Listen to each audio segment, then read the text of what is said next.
All of us have been waiting for news on a Total War Saga Troy, which was announced months ago. Waiting to see how the Creative Assembly would meet wildly differing fan expectations while also combating the growing stigma of being a Saga title. Well, since CA was kind enough to give me a night with a preview battle from the game, I can confidently tell you that they haven't managed either of those things, and instead have added an entirely new controversy on top of it. After playing this preview released to press and YouTubers, my TLDR is that I have no idea who this game is meant for. And apparently, CA didn't either, so they offloaded it to the Epic Games Store as an exclusive for a chariot full of money, but more on that later. If you're a staunch historical player excited about the Bronze Age Mediterranean, you'll find Troy too narrow in scale with overpowered hero and myth units and actual magic in the form of healing spells and battle enchantments. But if you were hoping for a new Age of Mythology,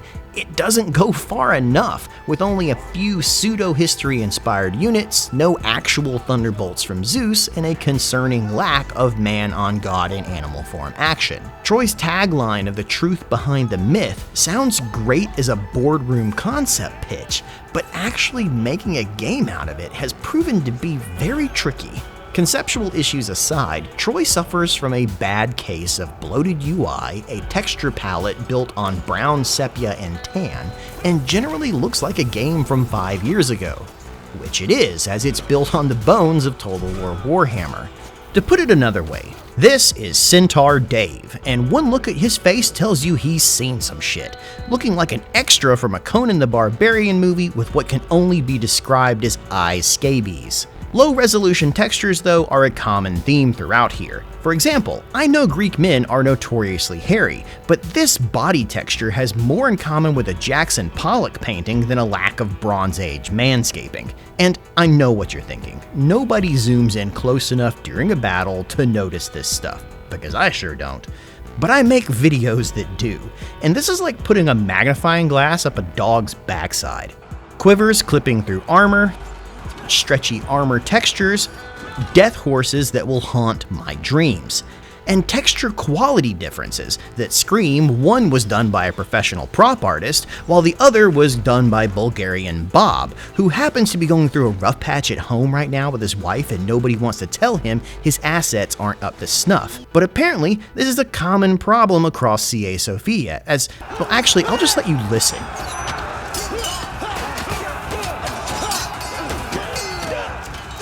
What is that sound? These are supposed to be men maiming each other, and it sounds like someone trying to imitate Neil Peart on a garbage can.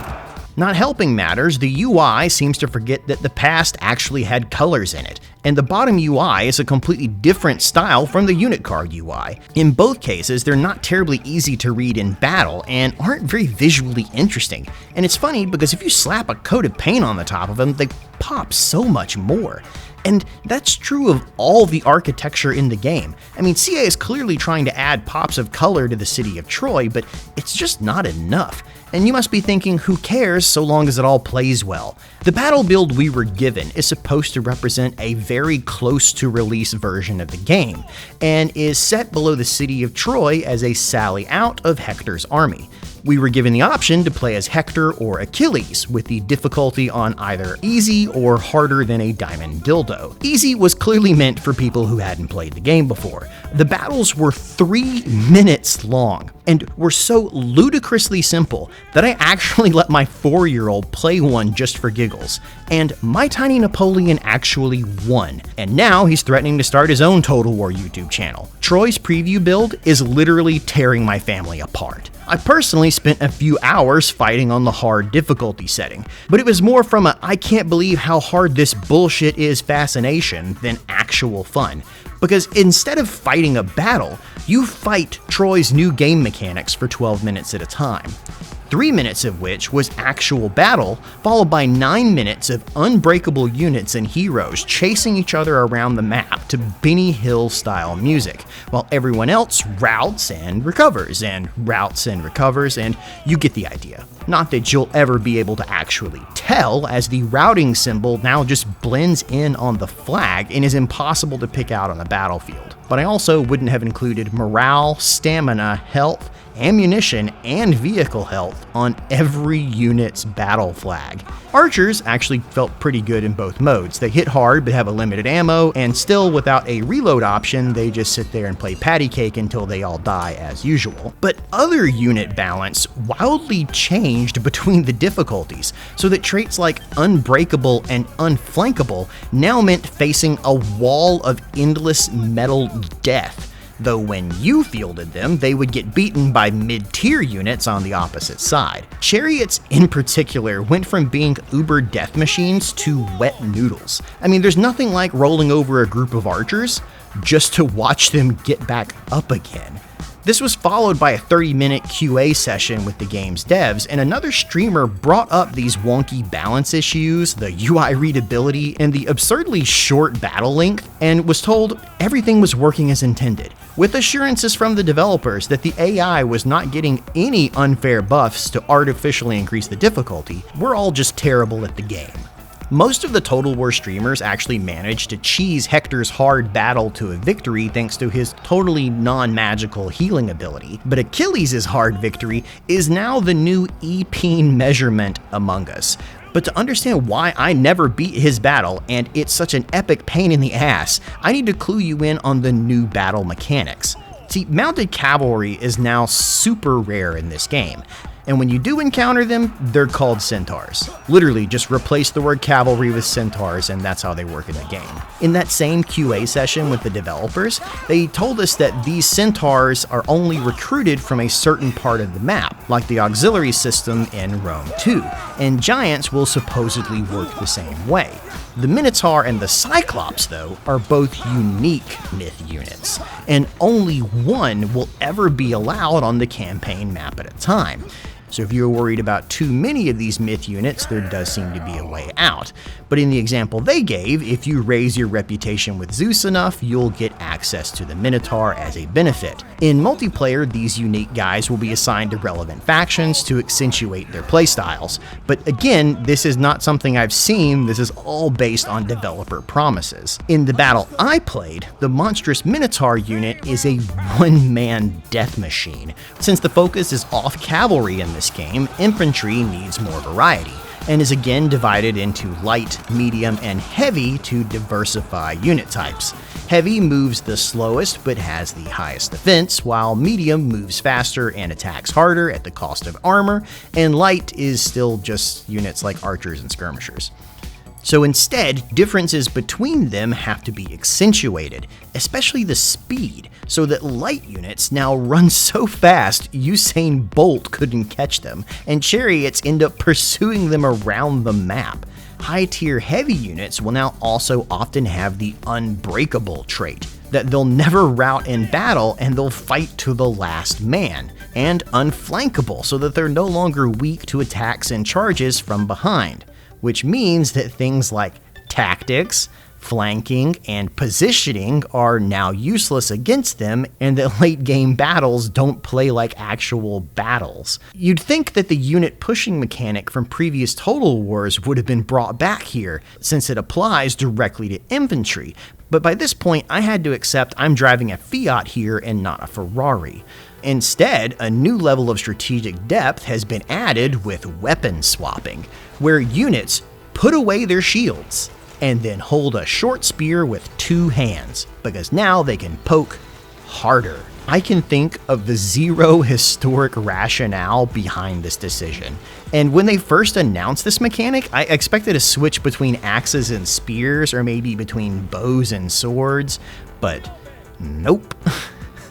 I mean, while we're on it, who holds a spear this way? This guy must spend all night training with shake weights just to keep them upright, showing that, again, CA is unable to comprehend the concept of an overhand grip for spears. I mean, it's not even something historians debate, it's just how they fought, and frankly, its omission is getting silly at this point.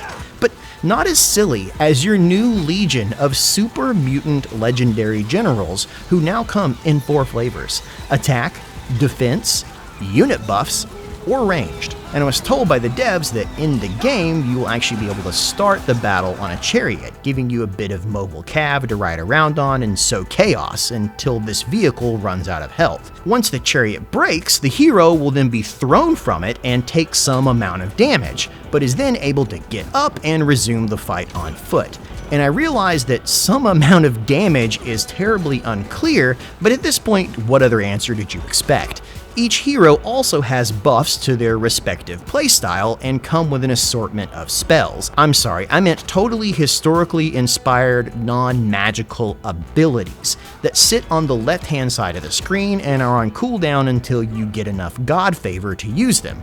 Or game points. I mean, since gods aren't really real here, but I mean, they are, but they're not. If you've played Total War Warhammer, it's a similar magic system, except here it's called the myth behind the magic, because branding, Hector belongs to the defense hero class and brings buffs that make his heavy infantry nigh unkillable, and a healing spell to bring them back to life if they do die, while Achilles is an attack class that helps everyone move faster and hit harder, and gets a special ability to lock an enemy lord in a heroic duel for a short amount of time.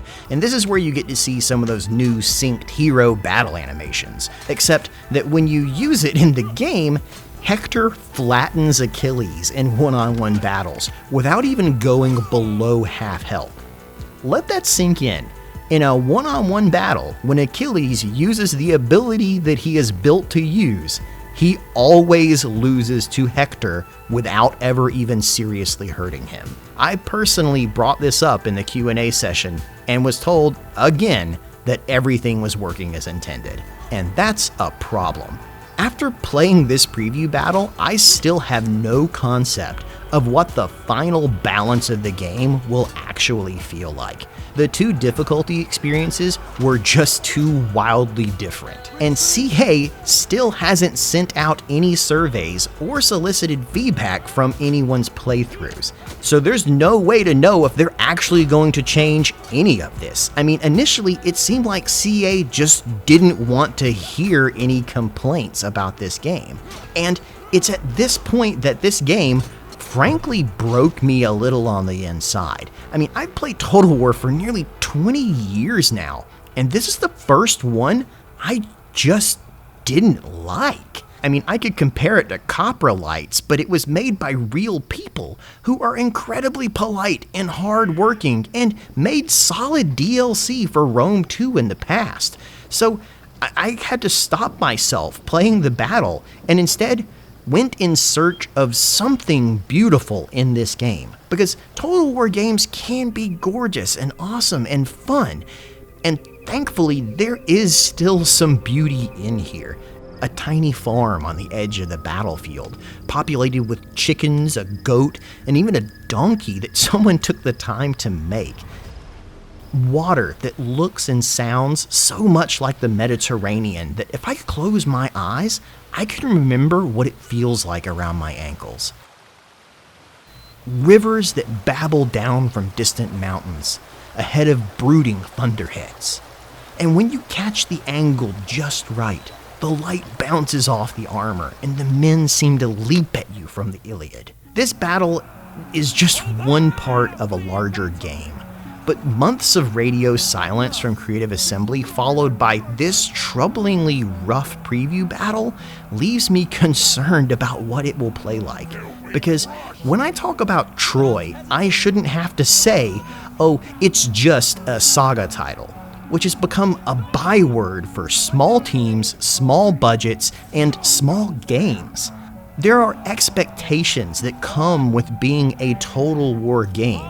Epic size and scale, and I'm just not sure a $40 standalone can ever accomplish that. If you invite your friends to dinner and just feed them salt and vinegar chips, even though they're the superior food, your friends are still going to be pissed you didn't spring for hot dogs. And the Creative Assembly knows this. When a movie production company is worried about a film's release, they sell it to Netflix as an exclusive. These aren't bad films necessarily. They're usually solid 7s that a studio just wasn't sure could find an audience and make back the cost of production. Does that sound familiar yet? Because just 2 days before this video was set to release, CA revealed that a Total War Saga Troy had been made an Epic Games Store exclusive on release. The exact amount they sold the rights for is unclear, but the real kicker here is that in the first 24 hours after the game releases, everyone on the Epic Games Store will get it for free. Nobody does this for a game they believe in. This move reeks like gym socks of offloading a potentially disappointing release. And to put a cherry on top, there will also be a day one DLC faction, the Amazons, which as of now will not be included with the free copy, which since you're getting the base game for free is a lot harder to complain about now. But that's the whole point of giving it away in the first place, to downplay any negative PR that may have come with this. It's a really astute business move by Creative Assembly's new studio director. But what's especially telling about this whole move to Epic, though, is that in their press release, Creative Assembly made sure to note that this new deal allows them, quote, expansive back-end infrastructure development that means we can have more resources, push ourselves further, and be creative and make more Total War. To translate, that means they have a couple more Charlemagnes to spend on Warhammer and Medieval 3, and that they're not about to waste any of that cash on Troy. I do hope I'm wrong, and that CA addresses my concerns and the concerns voiced by other streamers, and makes Troy a great game before its release on August 13th. Thrones of Britannia, another Saga title, started out rough, but a year of patches left it as one of my favorite games. Troy could be epic, but as of right now, I'm worried it's dead on arrival. I'll keep covering more Troy news as it releases, as it's an awesome period and it's got so much potential. And I look forward to hearing what you think about the game and hopefully hearing how great it's become in the future.